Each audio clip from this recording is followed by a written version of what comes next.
Hi everyone! It's me, Cars, and welcome back to my channel! Okay, magkakaroon naman tayo ng isang music video na gagawan natin ng reaction video. And nakita nyo naman sa title, so hindi ko na patatagalin pa. Ito ay ang Hiraya ng Alamat! O, parang feeling ko ang tagal ko nang hindi nag-video like ng... Kasi puro banked yung ano... yung mga ginawa ko. So, alam mo yun. So, ngayon ang ulit feeling ko na video ulit for the MV na reaction video, and I'm so excited kasi isa to sa, you know, pinakakaabangang comeback ng Alamat, 'di ba? After ng Dayang. So, ngayon, and hindi ko na patatagalin pa kasi excited na rin ako, nakita ko na yung teasers, ganyan, and concept photos and such. So, start na natin ang ating panonood.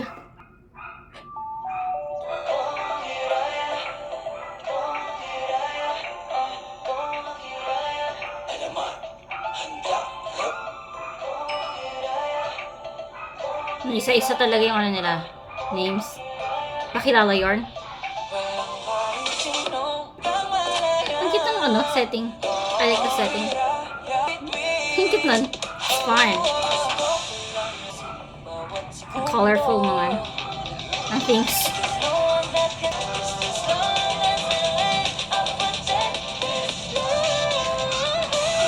Ooh, I like that transition. Naman, talagang very kalye. Mga neon eh, no? So fun.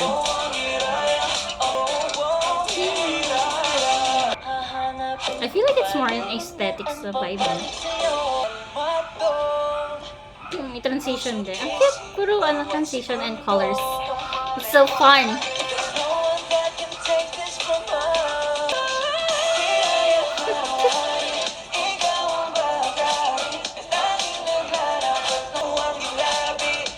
Yep. I like that. Oh, baliktad. Oh.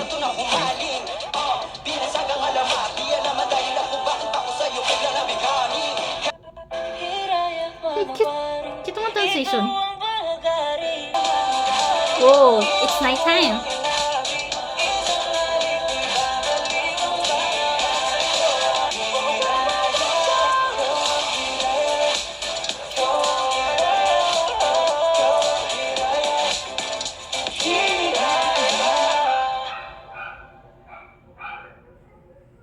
Love it.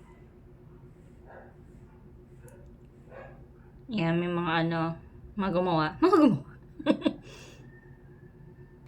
At ayun na nga ang aking reaction video para dito sa MV na Hiraya. Siguro background lang, like, na-release na kasi siya eh, di ba?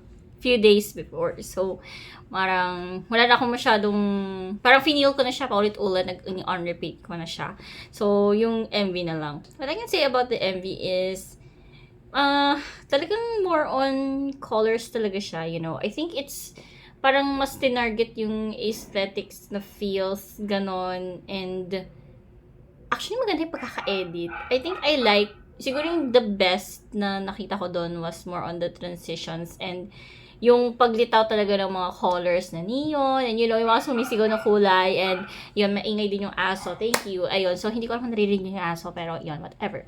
Actually, nakaka-enjoy kasi parang it's just a feel-good na parang ang saya-saya lang na ikaw ang Hiraya. Sobrang colorful, di ba? So, I think, ang ganda din nung simula kasi, di ba, pinakilala sila isa-isa, and then like, siguro for me, parang, di ba, syempre, papakilala din sa mga casuals din yun. I think that's gonna be a good thing, lalo na ngayon na parang, di ba, dumadami na rin yung mga magiliw and mga magiging magiliw pa. Yes! So, sobrang thank you and congrats sa Alamat at sa crew behind this. I feel like it's a breather MV from all the MVs na meron from Alamat, di ba? Syempre, you know, the Gundong, di ba? Even I think nagkaroon ng content transition na from Dayang kasi mas naging cutesy siya, and then now meron tayong fun na talagang MV kasi 'di ba kunyari yung Maharani din, parang yung MV noon parang 'di ba parang kailangan mag-isip ano nangyayari sa Dugundong gano'n, yung parang ano pa ba yung mga MVs natin, 'di ba? So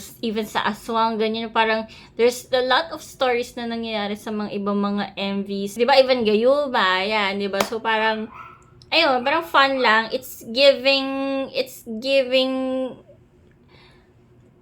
Paano ako sabihin? It's giving K-Buy, but it's more like dumaming locations. Tapos dumaming colors, gano'n. Di ba kasi yung K-Buy, we know the lyrics naman and the meaning of the song. Ito kasi parang ikaw yung hiraya, tapos it's so fun talaga na parang na-feel mo na, oh, I'm so precious. I'm so precious! Ayan, so wala naman ibang masasabi pa. So kung nagustuhan nyo itong video na to, itong reaction video na to, you can like, comment, share, and then pwede rin kayo mag-subscribe sa aking channel, and then, of course, pwede rin kayo mag-follow sa aking mga social media accounts. Talagay ko na lang lahat yan dyan. Yun lang naman, and I hope to see you next time. Bye!